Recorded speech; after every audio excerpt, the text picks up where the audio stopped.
तामीर दिखेगी, न ही किसी बिल्डिंग की तामीर दिखेगी, न बिल्डिंगें बनती, न सड़कें बनती, न मजदूरी मिलती।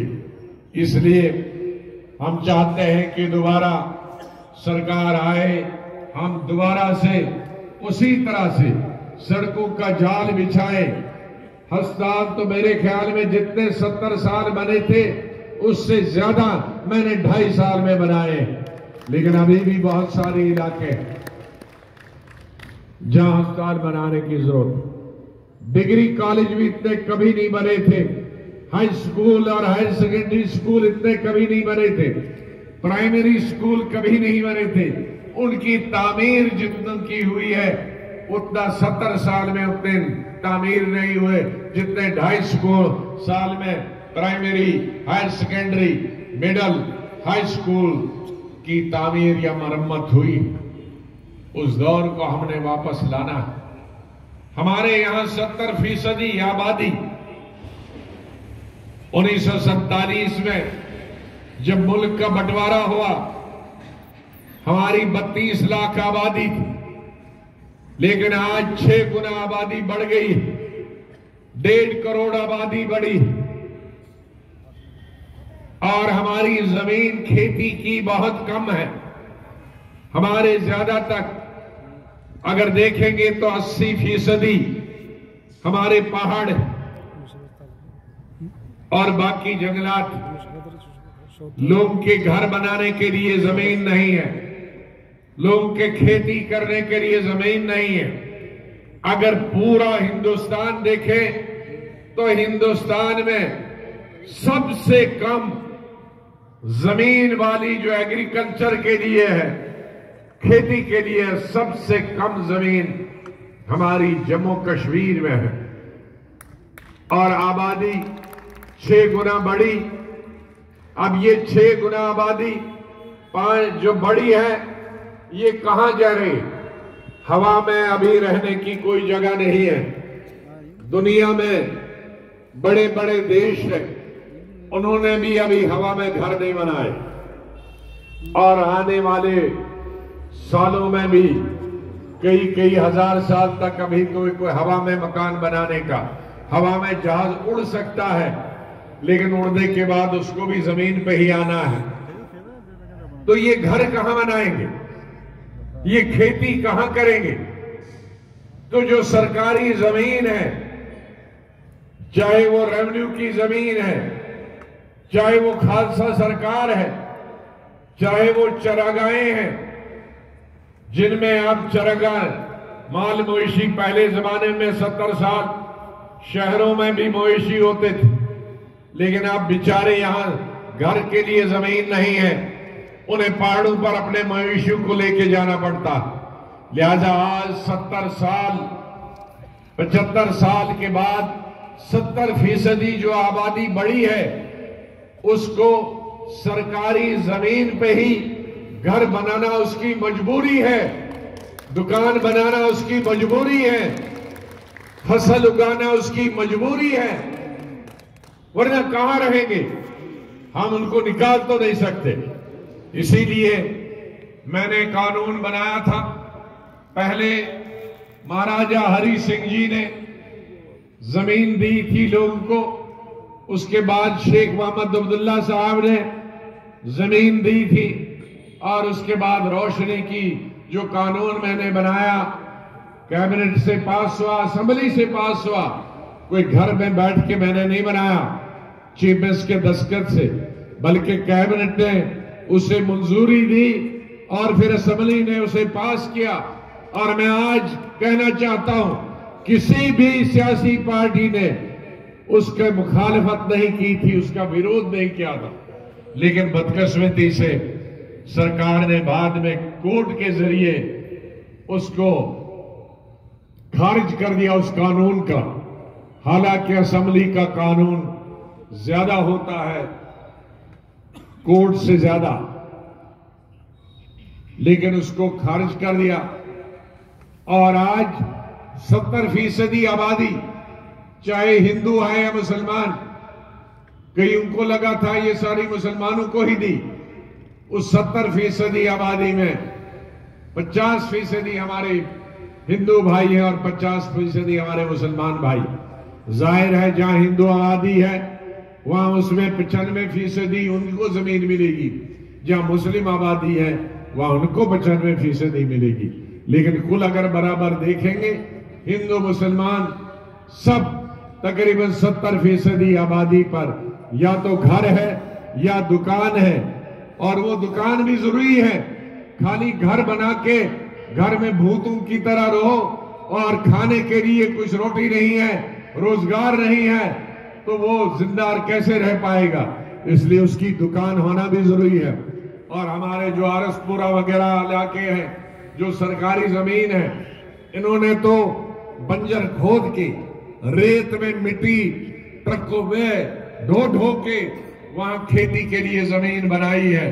और आज हम कहेंगे उनको 70 साल बाद ये सरकारी जमीन नहीं है, चाहे वो सिख है या हिंदू मेरा भाई है, वो राजपूत है, ब्राह्मण है, उसमें मुस्लिम बहुत कम है यहाँ इस हमारे इंटरनेशनल बॉर्डर पे, उनसे आज जमीन मांग। मेरे पास बहुत सारे डेलीगेशन पिछले साल आए कि 1947 में हम जब आए बाहर से तो हमें रेत दी, उस रेत में हमने घर तो बनाया, लेकिन फिर हमने 40-40, 50-50 किलोमीटर से मिट्टी खोद के लाई और इस रेत में डाली ताकि इसमें मिक्स हो जाए रेत और मिट्टी, और फिर नीचे ट्यूबवेल खोदे, और फिर हमने अपने गुजारे के लिए एक गाय खरीदी और उस गाय के दूध से हम बच्चों को बढ़ाते थे और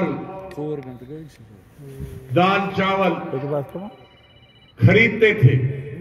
उस वक्त 47 में सस्ता था और कई साल तक। और आज सरकार ने हमें नोटिस दिया, लगाया कि ये बोर्ड लगा दिया ये सरकारी जमीन है। तो 75 साल के बाद अब तीसरी जनरेशन है, तीसरी पीढ़ी है। वो तीसरी पीढ़ी कहां ढूंढेगा, किसको ढूंढेगा कि 47 में उनको किसने बसाया था। इसलिए हमारी जम्मू कश्मीर का जो भी इंसान है, चाहे वो सरकारी जमीन पे, हाँ अगर कई लोगों ने उसको तिजारत बनाया है, 100-100, 200 कनाल लेकर उसको बिजनेस बनाया है, उनको नहीं मिलना चाहिए। लेकिन जो गरीब लोग हैं, वो हिंदू है, मुसलमान है, वो गुजर है, बकरवाल है, वो राजपूत है, ब्राह्मण है, वो शेड्यूल कास्ट है, वो कोई भी है, उसको वो जमीन वापस फिर कानून हम लाएंगे असेंबली में और उसको वापस देंगे। इसी तरह से हमारे यहां महाराजा हरि सिंह ने, बहुत सारे लोगों को दिल्ली में भी नहीं मालूम था और यहां भी मालूम नहीं था, जब तक मैंने तकरीर नहीं की, जब कश्मीर से जम्मू कश्मीर में दफा 370 खत्म किया और 35A भी खत्म किया, तब मैंने अपनी तकरीर में कहा कि 35A किसी की देन नहीं है। ये महाराजा हरि सिंह ने 1925 में, उस वक्त हमारे जम्मू के भाई और कश्मीरी पंडित भाई, क्योंकि उस वक्त 47 में यही ज्यादा पढ़े लिखे थे, 47 में मुसलमान 5% भी पढ़े नहीं थे, या जम्मू के हमारे हिंदू भाई या कश्मीरी पंडित पढ़े थे। ये 1925 में महाराजा हरि सिंह के पास गए और उन्होंने कहा कि सुना है कि पंजाब के लोग, उस वक्त का पंजाब लाहौर उसका कैपिटल होता था और बहुत खुशहाल, और लाहौर में हिंदू भी थे, मुसलमान भी थे और सिख भी थे, और तीनों अमीर थे। और उनको बताया कि ये आधे कश्मीर खरीदेंगे, आधे जम्मू खरीदेंगे, नौकरियां भी यही ले जाएंगे, जमीन भी ले जाएंगे, लेकिन हमारे पोतों और पड़पोतों का क्या होगा? जमीन के बगैर वो भीख मांगेंगे, नौकरी नहीं उनको मिलेगी। देखो, मैं बधाई देता 1925 के हमारे हिंदू भाइयों को और पंडित भाइयों के उनकी दूर अंदेशी उनकी दूरदृष्टि कितनी लंबी थी। क्या तकरीबन आज 100 अगले साल 100 साल होगा। 1925 की बात कर रहा हूं, अभी 24 है। तो 100 साल पहले उन्होंने आज के बारे में सोच रहा था कि आज 6 गुना आबादी जम्मू कश्मीर की बड़ी है, यह आबादी कहां जाएगी। तो महाराजा हरि सिंह ने ऑर्डर निकाला, लेकिन 2-3 साल के बाद फिर वो डेलीगेशन मिला कि इसकी कानूनी अहमियत ऑर्डर की नहीं है। 1927 में दूसरा ऑर्डर निकाला, वो भी नहीं चला। फिर 1930 में महाराजा हरि सिंह ने कानून बनाया और उस कानून में स्टेट सब्जेक्ट बनाया। वही कानून था कि जिसके पास स्टेट सब्जेक्ट होगा वही जमीन खरीद सकता है, वही जमीन बेच सकता है, वही नौकरी कर सकता है। आप में से पता नहीं कितनों को, लेकिन हमें जब स्कूल से कॉलेज जाना था तो उसके लिए स्टेट सब्जेक्ट है। हमें जब पासपोर्ट बनाना था स्टेट सब्जेक्ट चाहिए हर आदमी। आज हमें सबसे बड़ा अफसोस है कि हमारी स्टेटहुड हमसे चली गई। स्टेटहुड का ये फायदा था, ये कहना भी गलत होगा कि कश्मीर को फायदा था, जम्मू को फायदा नहीं। जो फायदा कश्मीर को था वही फायदा जम्मू को भी था, वही हिंदू को भी था, वही मुसलमानों को। आज रेत हमारी तवी की यहां से बाहर जाती है, तो यह अगर स्टेटहुड होती तो नहीं जाती। आज हमारी खदानें बाहर वाले लोग लेते हैं, स्टेटहुड होती तो स्टेट से बाहर। आज हमारे मुलाजिम बाहर से आते हैं, स्टेटहुड होती तो वो नहीं होती। आज अगर 35A होता तो हमारी नौकरी करने के लिए हमारे भद्रवा के गांव में, जहां से बुनियादी गांव मुझे सुरुड़ी साहब बताते थे कि पोस्ट ऑफिस जो है उस गांव में यूपी से पोस्ट ऑफिस की लड़की वहां क्लर्क बन के आई। तो अगर हमारे गांव में यहां से 600 किलोमीटर और 3 दिन का रास्ता में भी पोस्ट ऑफिस चलाने वाला यूपी से आएगा, बिहार से आएगा। हम उनके दुश्मन नहीं, लेकिन उनके साधन हैं। वहां इंडस्ट्रियां हैं, वहां फैक्ट्रियां हैं, वहां तिजारत है, वहां खदानें हैं, कोयले की खदानें हैं। यहां हमारे पहाड़ कुछ नहीं है, सिर्फ बर्फ होती थी, बारिश होती थी, उससे बिजली बनती थी पानी से। वो भी शायद पिछले साल से नहीं है, और इस साल तो तैयार अभी रहो। गुलाम अहमद बैठ जाओ, वो भी अभी से मैं बैठ जाओ कि अगले इस साल शायद हमें 2 घंटे भी बिजली नहीं मिलेगी।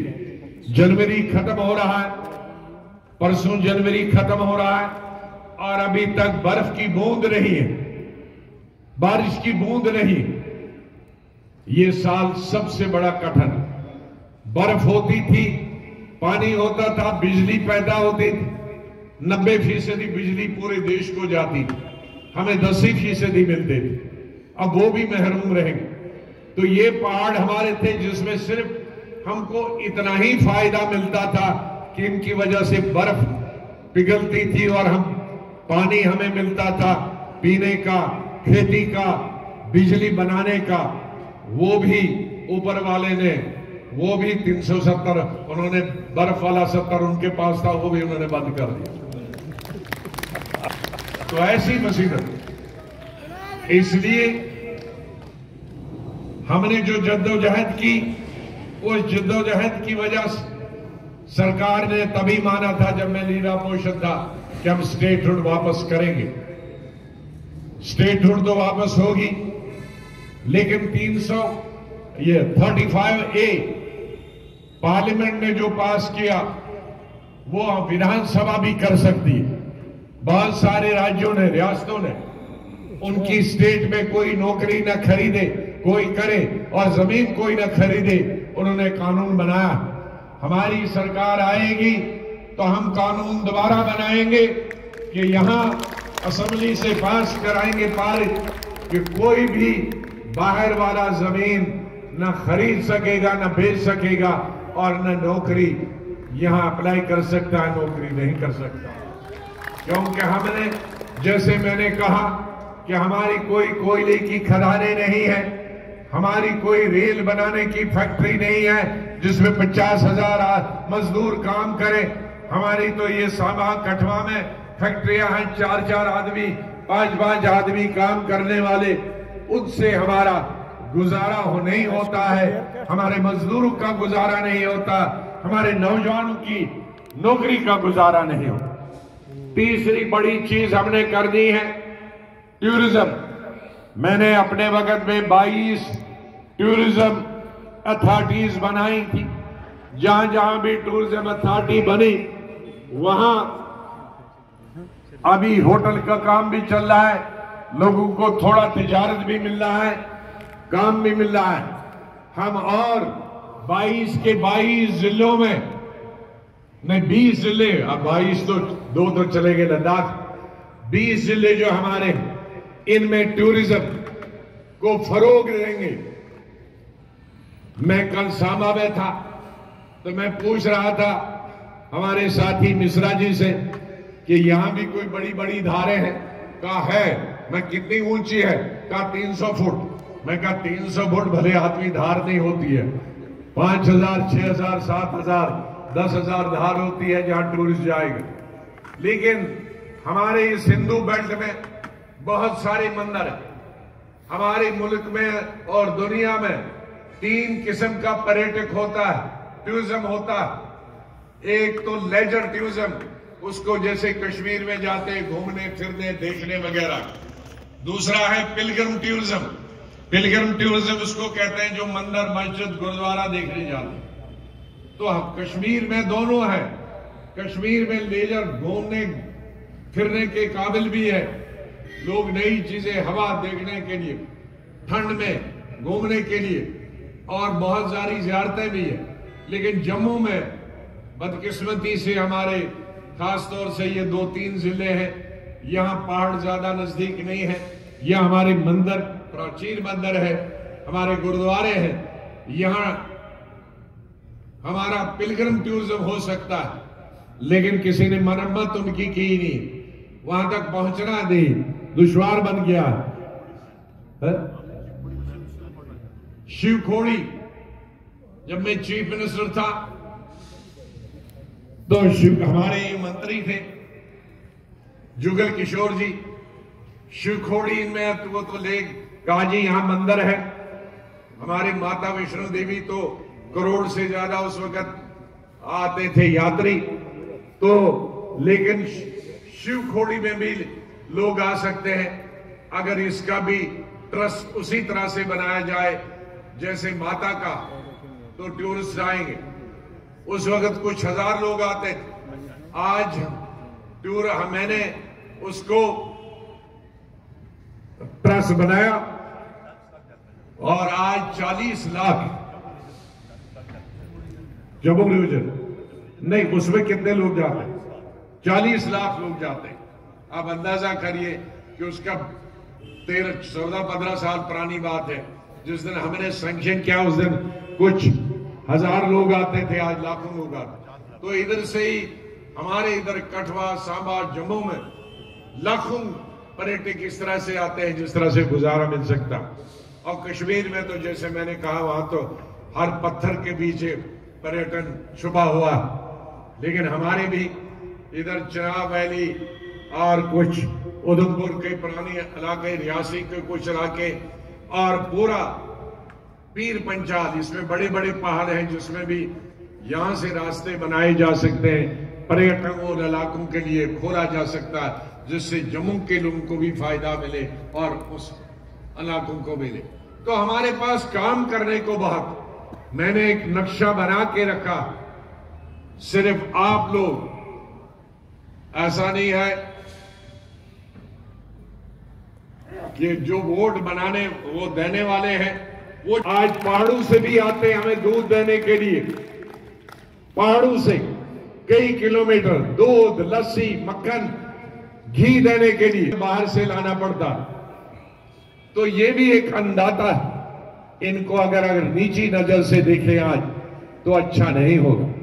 मैंने अपनी पार्टी में रियासत की हुकूमत को चलाते थे। महाराजा के साथ वजीर आजम जो होता था कश्मीरी पंडित होता, लेकिन आज किस तरह की इनकी शक्लें मैं जब देखने जाता हूं मुझे रोना आता। ये इनकी कश्मीरी पता ही नहीं लगता, इनकी शक्ल ही दूसरी बिल्कुल हो गई। शक्ल बदल गई, जबान बदल गई, कल्चर बदल गया। इनको भी अपना मकान, इनका कल्चर, इनकी जगह और वापस लेने का प्रोग्राम जो एजेंडा इनकम्प्लीट है उसे भी पूरा करना होगा, ताकि एक ऐसी रियासत जिसमें हर इंसान खुशी से रहे, हर मजहब, देहात में रहने वाला, शहर में रहने वाला, उसे ये फख्र हो कि मैं जम्मू कश्मीर का रहने वाला हूं। यहां कोई नफरत के लिए जगह नहीं, सब हम इंसान हैं। ऊपर वाले ने हमको इंसान पैदा किया है। जानवरों में और हम में इतना ही फर्क है।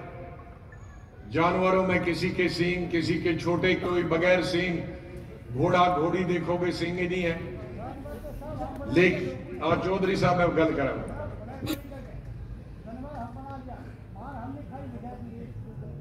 तो मैं थारी गल की ना,